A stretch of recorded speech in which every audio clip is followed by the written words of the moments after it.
শুধু কি তাই, আল্লাহ রাসূল সাল্লাল্লাহু আলাইহি সাল্লাম বলে এই সময় অর্থাৎ আলোচনা শোনা অবস্থায়, বলা অবস্থায় আল্লাহ তাআলার পক্ষ থেকে রহমত নাজিল হইতে থাকে, সকিনা নাজিল হইতে থাকে। যতক্ষণ পর্যন্ত আলোচনা শোনা হয়, আলোচনা হয়, ততক্ষণ পর্যন্ত বান্দাদের মাফ করতে থাকে।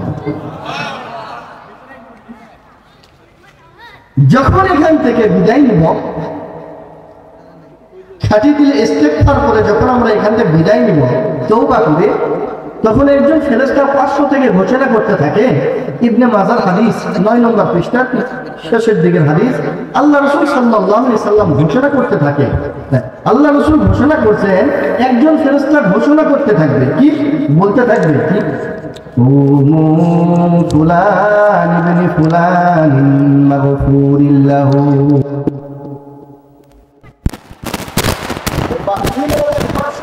আল্লাহ তাআলার পক্ষ থেকে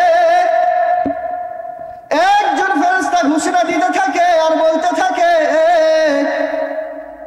কুমু ফুলান ইবনে ফুলান মাগফুরিল্লাহু, হে অমুকের পুত্র অমুক দাঁড়ায় যাও, আজকে যে তুমি তওবা করছো আল্লাহ তাআলা তোমার তওবাকে maaf করে দিয়েছে, তোমার জিন্দেগীর সমস্ত গুনাহগুলো maaf করে দিয়েছে। শুধু maaf করে নাই, যখন কোন ব্যক্তি এখান থেকে তওবা করে বিদায় হবে, আল্লাহ তাআলা বলেন, যখন কোন ব্যক্তি খাঁটি দিলে তওবা করে এই স্থান থেকে বিদায় নিতে যায়, আল্লাহ তাআলা বলেন, উলাইকা ইউবাদদিলুল্লাহু সাইয়্যাতিহিম হাসানাত। আল্লাহ রাব্বুল আলামিন গুনাহগুলোকে maaf করে দিয়ে গুনাহকে আল্লাহ তাআলা সওয়াবে পরিণত করে দিবেন। সুবহানাল্লাহ বলে। আল্লাহ তাআলা বলেন, উলাইকা ইউবাদদিলুল্লাহ, আল্লাহ তাআলা বদল করে দিবেন সাইয়্যাতিহিম হাসানাত, গুনাহগুলোকে maaf করে দিয়ে গুনার পরিবর্তে আল্লাহ তাআলা গুনাহ যে পরিমাণ বান্দা করেছিল ওই পরিমাণ আল্লাহ তাআলা নেকি দান করে দিবে। তাহলে আজকে যে মাহফিলে আসলাম, ফায়দা কি? যতক্ষণ থাকবো আল্লাহ তাআলার রহমত নাজিল হইতে থাকবে, বরকত নাজিল হইতে থাকবে, আমাদের গুনাহ মাফ হইতে থাকবে। যখন এখান থেকে খাঁটি দিলে তওবা করে বিদায় নিব, ওই সময় ফেরেশতা ঘোষণা করতে থাকবে, তোমাকে আল্লাহ মাফ করে দিয়েছে। সুবহানাল্লাহ বলে। এতক্ষণ ধরে যে কথাটা বুঝাইতেছিলাম আপনারা কি বুঝছেন? যে মাহফিলের গুরুত্বটা নিয়ে বুঝাইতেছিলাম। এখন মূল আলোচনায় এসে, আল্লাহ তাআলা পবিত্র কোরআনুল কারীমের ভিতরে একটা সূরা নাজিল করছেন, সেই সূরার নাম সূরাতুল বাকারা। আপনাদের এদিকে এই সূরা আছে? আছে? কোরআনুল কারীম খুললে সর্বপ্রথম একটি সূরা পাওয়া যায়, সূরার নাম সূরাতুল ফাতিহা। ফাতিহা মানে কি? খোলা বা সূচনা। তারপরে একটি সূরা আছে, সূরার নাম সূরাতুল বাকারা। আমি আবারও বলছি, আজকে এটা অন্য কোনো মাহফিল না, সম্পূর্ণ তাফসীরের আলোচনা হবে কোরআন থেকে, একটা কোনো বাহিরের কথা হবে না। আপনারা শুনবেন তো? যদি বাহির থেকে কোনো আলোচনা করি আপনারা আর শুনবেন না, বলবেন হুজুর বাহিরের কথা বলেন কেন? এই সূরাতুল বাকারা, এই সূরাটা মক্কায় নাজিল হয়েছে। নাজিল এটা হলো বাংলা ভাষা না, আরবি ভাষা। বাংলা ভাষা হলো অবতীর্ণ হয়েছে। এই সূরা বাকারা মদিনায় অবতীর্ণ হয়েছে। শুরুতে আল্লাহ তাআলা সূরা বাকারার মধ্যে, অর্থাৎ আয়াত শুরু করতেই আল্লাহ বলতেছেন বিসমিল্লাহির রহমানির রহিম। আল্লাহ বলতেছেন আলিফ লাম মিম। আল্লাহ রাব্বুল আলামিন পবিত্র কোরআনুল কারীমের মধ্যে সূরাতুল বাকারার শুরুতে আল্লাহ তাআলা বলে আলিফ লাম মিম। এগুলোর অর্থ আল্লাহ তাআলা এবং তার রাসূল ভালো জানে, পৃথিবীর কোনো মানুষ জানে না। পৃথিবীতে এরকম মানুষ এখনো সৃষ্টি হয় না যেই মানুষগুলো এই শব্দগুলোর অর্থ করতে পারে। হরফে মুকাত্তা, আয়াতে মুতাশাবিহাত। পৃথিবীতে এমন কোন মানুষ সৃষ্টি হয় নাই এগুলোর অর্থ করতে পারে। তাহলে যেহেতু অর্থ আমরা জানি না, কেন আল্লাহ তাআলা এই সূরাকে দিলেন এবং সূরার শুরুতে আলিফ লাম মিম কেন দিলেন? আল্লাহ তাআলা বলেন, পৃথিবীর মানুষ সকল তোমরা সকলেই জেনে নাও, এই কিতাব আমি আল্লাহ তাআলার কিতাব। এই কিতাবকে আমি আল্লাহ তাআলা তোমাদের সাথে চ্যালেঞ্জ করতেছি। এই কিতাবকে তোমাদেরকে আমি তোমাদের সামনে উপস্থাপনা করে চ্যালেঞ্জ করতেছি। দেখো, আল্লাহ বলতেছেন, জালিকাল কিতাব, উহা এমন একটি কিতাব, উহা এমন একটি কোরআন। তার মানে এই কোরআনকে আল্লাহ তাআলা বলেন নাই, আল্লাহ তাআলা বলতেছেন ওই কোরআনকে।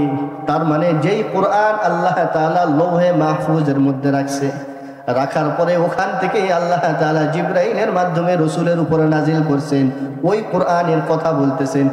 এজন্য আল্লাহ তাআলা বলেন, জালিকাল কিতাব, উহা এমন একটি কিতাব।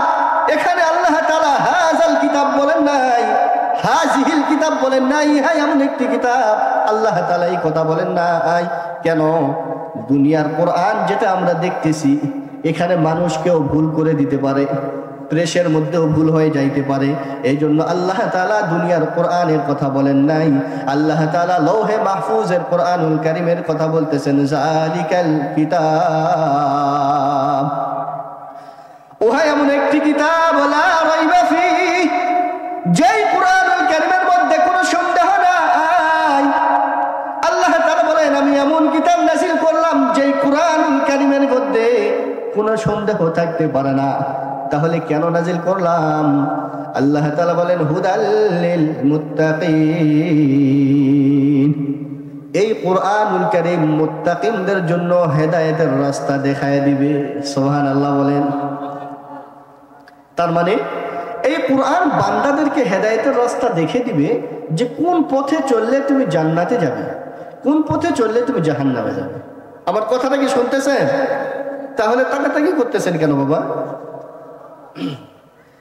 তাহলে কারা কারা জান্নাতে যাবে, জান্নাতে গেলে কি কি গুণ লাগবে, এই গুণটা আমরা আজকে শুনবো এবং মানার চেষ্টা করব, আমল করার চেষ্টা করব। পারবেন তো? আল্লাহ তাআলা বলতেছেন যে দেখো, এই গুণগুলো তোমাদের অর্জন করতে হবে, তাহলেই তোমরা জান্নাতে যাবে। কি গুণ? আল্লাহ বলতেছেন, আল্লাযীনা ইউমিনুনা বিল গায়ব। এক নম্বর গুণ আল্লাহ তাআলা বলেন, ইউমিনুনা বিল গায়ব, আমি আল্লাহ তাআলাকে না দেখে বিশ্বাস করতে হবে। আমি আল্লাহ তাআলাকে অদৃশ্যের উপরে তোমাদেরকে বিশ্বাস করতে হবে, আমি আল্লাহ আছি। এটা আমরা বিশ্বাস করি কিনা? পৃথিবীর এমন কোন মানুষ সৃষ্টি হয় নাই যে মানুষ আল্লাহ তাআলাকে দেখছে। এই চর্মচক্ষু দিয়ে আল্লাহ তাআলাকে দেখা সম্ভব নয়। এই জন্য আল্লাহ তাআলা বলেন, আল্লাযীনা ইউমিনুনা বিল গায়ব, যারা আমি আল্লাহ তাআলাকে না দেখে বিশ্বাস করবে। কারণ হলো, আমি আল্লাহ তাআলা তোমাদের চক্ষু দান করছি, এই চক্ষু দ্বারা তোমরা আমি আল্লাহ তাআলাকে দেখা সম্ভব নয়। লা তুদরিকুহুল আবসার, তোমরা আমি আল্লাহ তাআলাকে দেখতে পারবে না, তোমাদের চোখে সেই পাওয়ার নাই। ওয়া হুয়া ইউদরিকুল আবসার, অথচ আল্লাহ তাআলা বলেন, আমি কিন্তু তোমাদের ঠিক দেখতেছি।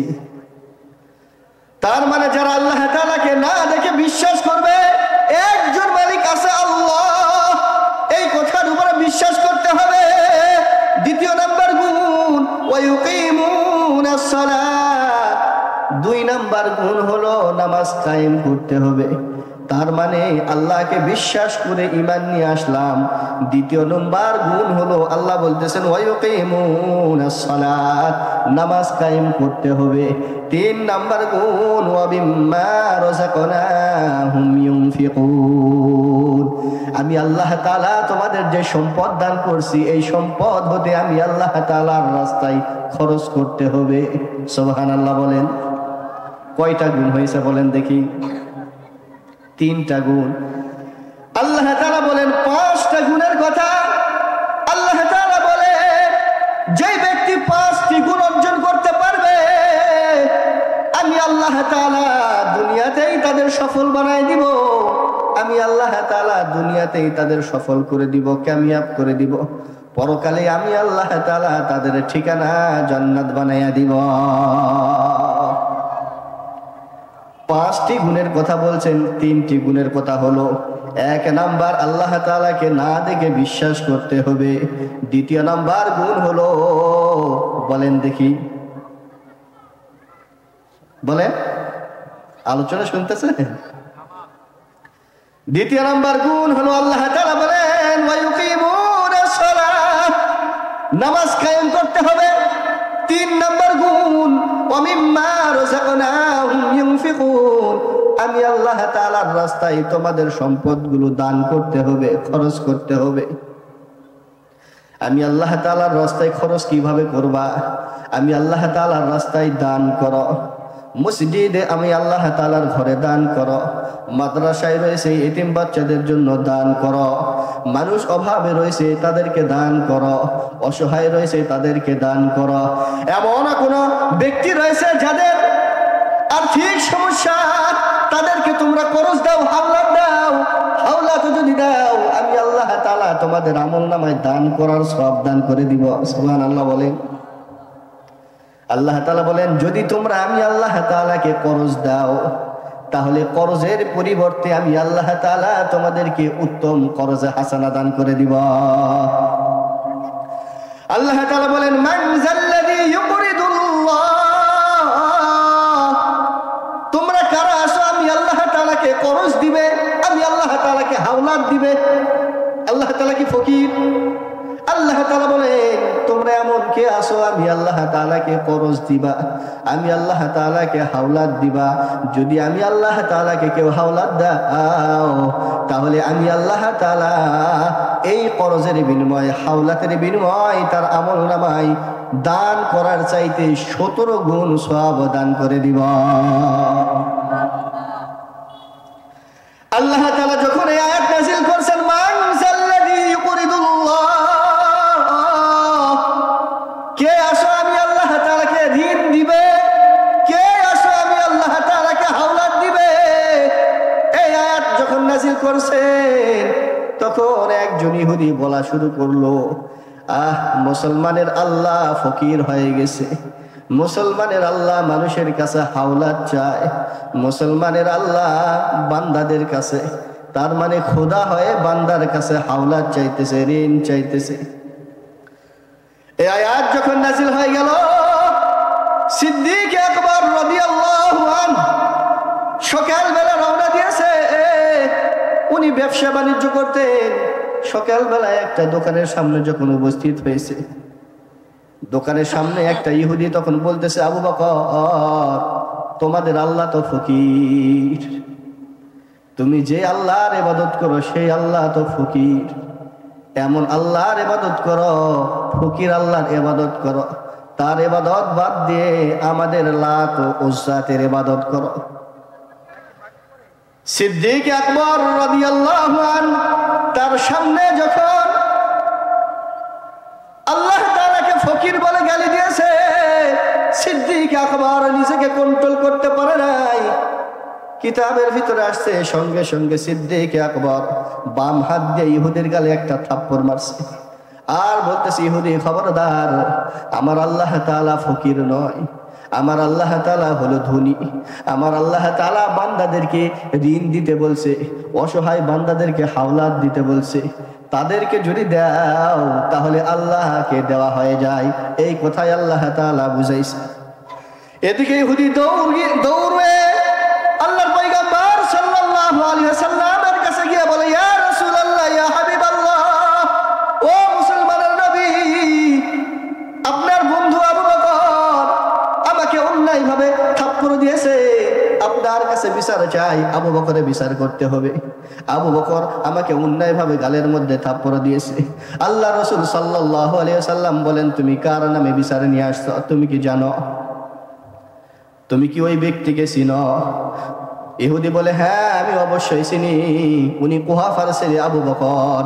আল্লাহর পয়গম্বর সাল্লাল্লাহু আলাইহি সাল্লাম বলেন, আবু বকর তো এরকম কাজ করার লোক না। একজন সাহাবীকে পাঠিয়ে দিলেন, যাও আবু বকরকে নিয়ে আসো। আবু বকরকে হাজির করা হলো। আবু বকর বলেন, লাব্বাইক ওয়া সাদাইক ইয়া রাসূলুল্লাহ, হে আল্লাহর রাসূল, আমাকে আপনি স্মরণ করছেন, আপনার উপর আমি আবু বকরের সালাম বর্ষণ হোক, আপনার উপর আল্লাহ তাআলার রহমত বর্ষণ হোক, বলেন আমি আপনার জন্য কি করতে পারি? আল্লাহ রাসূল সাল্লাল্লাহু আলাইহি সাল্লাম বলেন, আবু বকর, তুমি কি আজকে সকালবেলা এই ইহুদির গালে থাপ্পড় দিয়েছো? আবু বকর সিদ্দিক রাদিয়াল্লাহু তাআলা আনহু বলেন, ইয়া রাসূলুল্লাহ, ইয়া হাবিবাল্লাহ, এই ব্যক্তি আল্লাহ তাআলাকে ফকির বলছে গো নবী। আমি আবু বকরের সামনে যখন ফকির বলছে, আমি আবু বকর সহ্য করতে পারি না, সঙ্গে সঙ্গে আমি একটা থাপ্পড় মারছি। ইয়া রাসূলুল্লাহ, ইয়া হাবিবাল্লাহ, যদি আপনি বিচার করতে চান বিচার করেন, আমার কোনো আপত্তি নাই, কিন্তু এই ব্যক্তি আমার আল্লাহ তাআলাকে ফকির বলছে, এই জন্য আমি নিজেকে কন্ট্রোল করতে পারি নাই।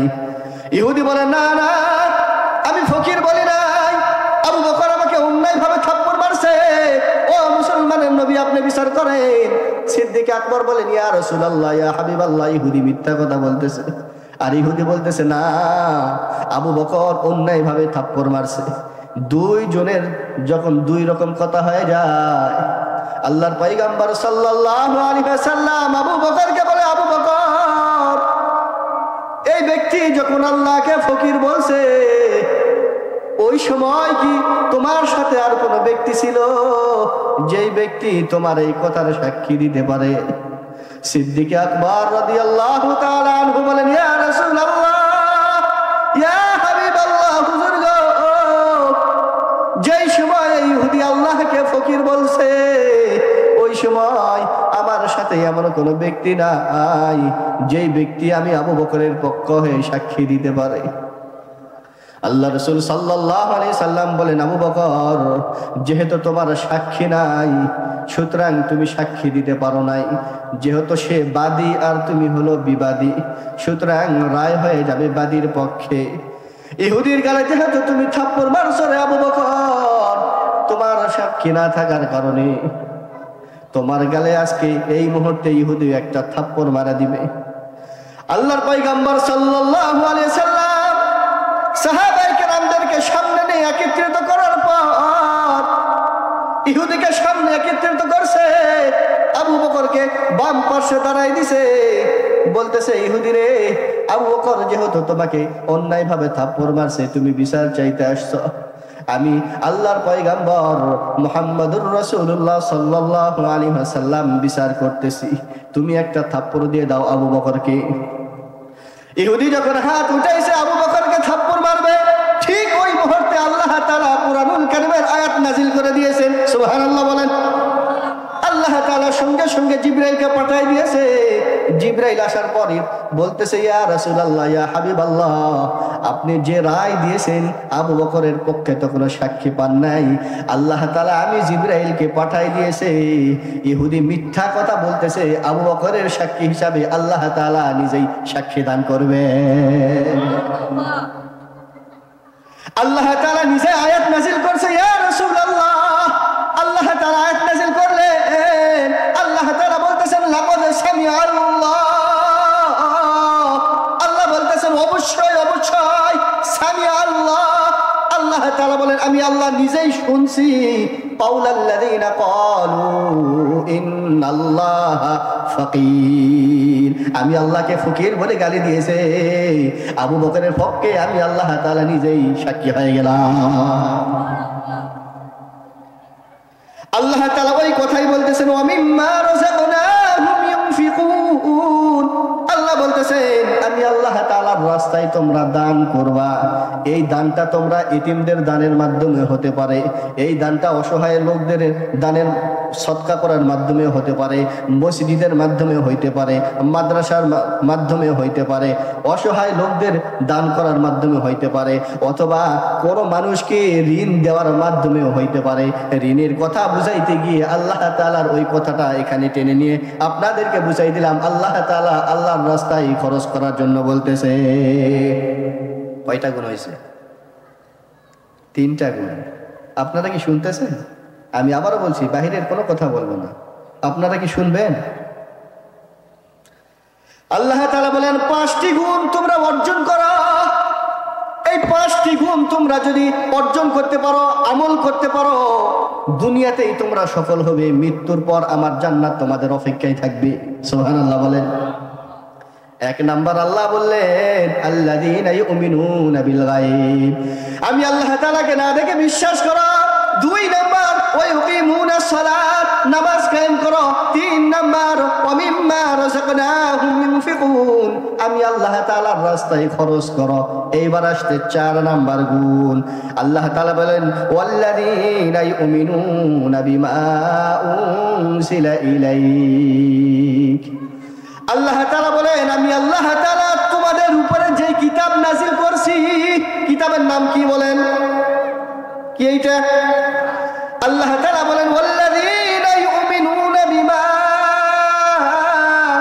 উনজিলা ইলাইক, আমি আল্লাহ তাআলা তোমাদের উপরে যেই আসমানি কিতাব নাযিল করলাম, যেই কোরআনকে তোমাদের উপরে নাযিল করলাম, এই কোরআনের ভিতরে যেগুলো হালাল আছে, হালালকে হালাল বলে মেনে চলবা, যেগুলো হারাম আছে হারামকে বয়কট করে চলবা। কথা বুঝতেছেন? শুধু তোমাদের এই কিতাব নয়, তোমাদের কিতাবের আগে আমি আল্লাহ তাআলা আরো 103টা কিতাব নাযিল করছি। ওই 103টা কিতাবের উপরে তোমাদের বিশ্বাস করতে হবে, কোরআন কারীম সহ, আর আগের 103টা কিতাব সহ। এই 104টা কিতাবের উপরে তোমাদের বিশ্বাস করতে হবে।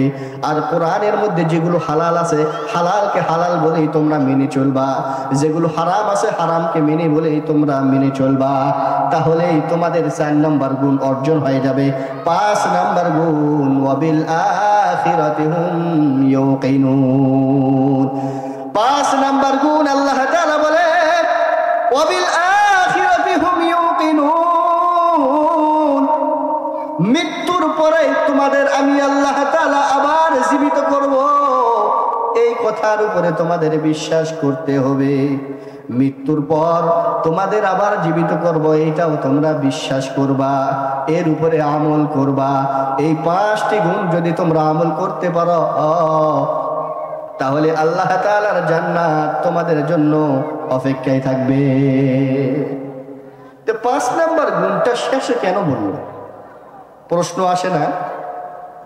এখানে অনেক কথা আছে যে আখিরাতের উপরে বিশ্বাস করতে হবে, তার মানে কেন এই কথা বললেন? মৃত্যুর পর আবার জীবিত হতে হবে, এটা কেন বললেন? এটা বলে আল্লাহ বুঝাইতেছে দেখো দুনিয়াতে তোমরা যা কিছু করতেছ, মৃত্যুর পরে আবার তোমাদের উঠাবো, উঠে হিসাব নিব। দুনিয়াতে কি করছো তোমরা, দুনিয়াতে কি করছো প্রত্যেকটার আমি তোমাদেরকে হিসাব নিব পরকালে উঠে। যদি তোমরা এটা বিশ্বাস করো আর মনে প্রাণে মানতে পারো, তোমরা সহজে এই গুনাহের কাজ করবে না। গুনাহের কাজের জন্য গিয়েছেন, চুরি করতে গিয়েছেন, আর যদি ভিতরে ভয় থাকে আরে মৃত্যুর পর এটার তো হিসাব দিতে হবে, অপরের সম্পদ আমি তো খাইতে পারবো না। ডাকাতি করতে গেছেন, যদি আপনার স্মরণ হয় মৃত্যুর পর আবার তো আল্লাহ জীবিত করে হিসাব নিবে, ডাকাতি করতে পারবেন না। জেনার কাছে গেছেন, জেনা করতে পারবেন না। পৃথিবীর ভিতরে যতগুলো অপকর্ম রয়েছে, কোনো অপকর্ম কাজ বান্দা করতে পারবে না যদি বিশ্বাস করে মৃত্যুর পর আবার জীবিত করতে হবে। জীবিত করার পর আল্লাহ আবার হিসাব নিবেন। সুম্মা ইউমিতুকুম, আল্লাহ বলে তোমাদের মৃত্যু দান করব। সুম্মা ইউহয়িকুম, আবার জীবিত করব। সুম্মা ইলাইহি তুরজাউন, আবার জীবিত করে আমি আল্লাহ তাআলার কাছে তোমাদেরকে ডেকে নিব। মৃত্যুর পর জীবিত হতে হবে বিশ্বাস হয়। আপনাদের আশেপাশে হিন্দু আছে না? তারা এটা বিশ্বাস করে মৃত্যুর পর জীবিত হতে হবে, বিশ্বাস করে না? যদি বিশ্বাস করতো তাদের দেহটাকে আগুনের সাথে পোড়াই দিত। তারা বলে যে আগুনের সাথে পোড়াই দিলে শেষ। যদি আগুনে পুড়ে ছাই করে দেয় তাহলে দেহ শেষ, পরকালের হিসাব নাই, পুরেই তো শেষ হয়ে গেল। নিজের সন্তান নিজের পিতার মুখে আগে আগুন দেয়, দেখছেন না কেউ? দিয়ে শেষ করে দেয়। হিন্দু ভাইরা থাকলে তাদেরকে চ্যালেঞ্জ করতেছি, মৃত্যুর পর আবার জীবিত হতে হবে। আপনি যতই পুরে ছাই করে দেন না কেন, কোনো উপায় নাই। আমাদের একটা পয়গম্বর ছিল, নাম ইব্রাহিম আলাইহিস সালাতু ওয়াস সালাম। কি নাম? সওয়াব হবে। যারা মুখ বন্ধুকে আছেন, মুখটা বন্ধ না করে নবীর নাম বলেন। আমার একটা পয়গম্বর ছিল, নাম ইব্রাহিম আলাইহিস সালাতু ওয়াস সালাম। নাম শুনছেন? চিনেন? উনি সাগরের পাড় দিয়ে হেঁটে হেঁটে যাচ্ছেন। আমার কথা বোঝার চেষ্টা করেন। উনি সাগরের পাড় দিয়ে হেঁটে হেঁটে যাচ্ছেন।